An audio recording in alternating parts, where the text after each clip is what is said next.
everyone, and welcome to Tabor Talk. I'm your host, Michael Tabor. So, getting right into this, you ever hear the expression, only the good die young? It always seems like the nicest people get fucked in life, right?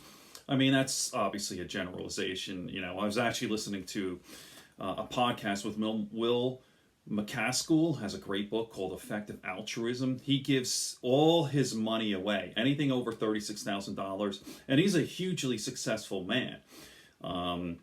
And he decided, I'm not going to talk about Will McCaskill here, but yeah, there's a guy which kind of is the exception to the rule. But we know there's a saying, only the good die young, right? Doesn't Billy Joel have a song, only the good die, right? And it seems as the motherfuckers, like our president, Trump is probably one of the luckiest men alive. I mean, he's getting a lot of shit now, being president and all that, impeachment and all that. Eventually, his world is going to go down. But for the most part, born with a silver spoon, a fucking billionaire, fucking hot chicks, his whole world has been a fantasy. Becomes president, airplanes with his name on, and he's one of the worst human beings on planet Earth. He's a fucking lying scumbag shyster. It's like, what the fuck?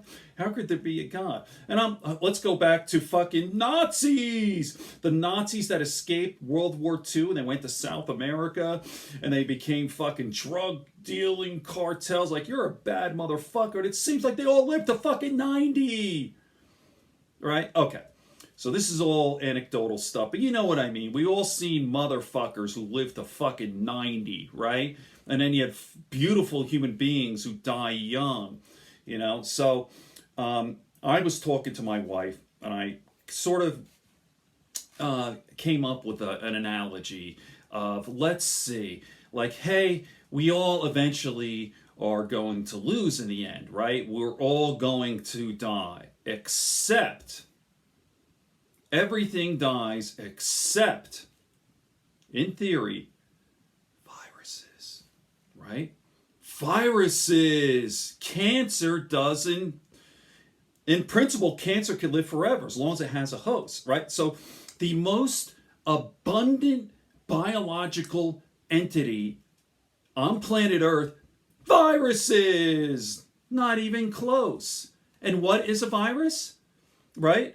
It's a fucking parasite, right? It's a selfish. Now I'm kind of, would I say anthropomorphizing viruses? I don't know if that's the right word for that. Anthropomorphizing is with animals. Well, anyway, correct me if I'm wrong. You could fact check me on that. But anyway, a virus doesn't give a fuck about you. Super fucking selfish, and it lives off your living tissue and reproduces. And it mutates. It's fucking hard to kill, as we know. So it's not a nice thought. It's fucking scary. But when I get frustrated, I'm dealing with some serious health issues too. And we all have known people. My wife's cousin just died. Terrible, beautiful human being. And you kind of say, all these beautiful human beings dying, and then all these scumbags who live for fucking this long time. And I'm like, well, maybe, I don't know.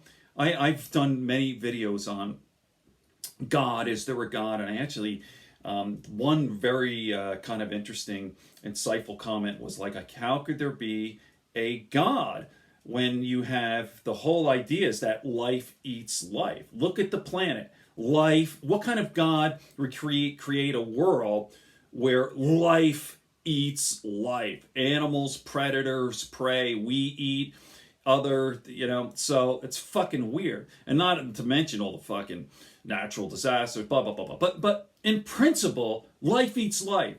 How is that consistent with a benevolent God? It's not. So my comment was, well, I actually believe there is some sort of higher power God. I do. That's my belief, but I never said benevolent.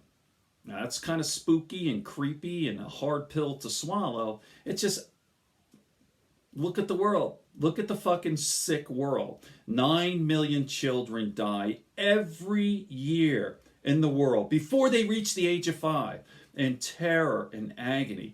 Go to just anywhere. You don't have to go to other countries. Yes, Children are starving to death as we speak. Malaria, children born without limbs. I mean, just horror. And you can just go to this country. People sick, disease, poverty, war, hunger. Okay. So my point is, it doesn't make sense. You look at the world. Hey, selfish pieces of shit who don't give a fuck about you seem a virus lives forever.